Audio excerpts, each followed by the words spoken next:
Aunty aunty আমি free fire partner থেকে বেরোচ্ছি আন্টি, আমি গরিব হয়ে গেছি, আমার কোনো ইনকাম নাই আন্টি। আন্টি কিছু দেন, thank you aunty, thank you. উনি আমার 32 টাকা দিচ্ছে, 32 টাকা দিচ্ছে গাইস, কিন্তু আমাদের 1500 টাকা লাগবে। আর কি না আছে, এই যে এই যে এই যে এই যে বড় ভাইজান, ভাইজান আমি ফ্রি ফায়ার পার্টনার হতে পেরেছি ভাইজান। ভাইজান দেখেন আমার কোনো ইনকাম নাই ভাইজান, ভাইজান আমার কোনো জায়গায় ইনকাম নাই ভাইজান। ভাইজান 10 টাকা ভিক্ষা দেন ভাইজান। ভাইজান সে আমার প্রায় 180 টাকা ভিক্ষা দিচ্ছে ভাইজান। থ্যাংক ইউ ভাইজান, থ্যাংক ইউ ভাইজান, ভাইজান থ্যাংক ইউ ভাইজান, থ্যাংক ইউ।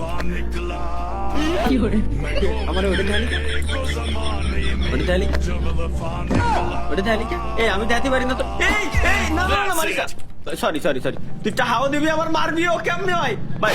সরি ভাই, সরি ভাই, সরি সরি সরি সরি। আর আসিস না, আর আসিস না, আর আসিস না ভাই, আর আসিস ভাইজান। Maybe next time, free fire okay? Partner হতে পেরেছি ভাইজান। ভাইজান দেখেন আপনারা না দিলে আমি খাবো কিরো ভাইজান, Here. দেন না। 10 টাকা, 10 টাকা, 10 টাকা। ওকে 1.76 হয়েছে, বাট আমাদের লাগবে হচ্ছে গ্যাস টোটাল $10, অর্থাৎ এই জায়গায় আমাদের 1500 টাকা।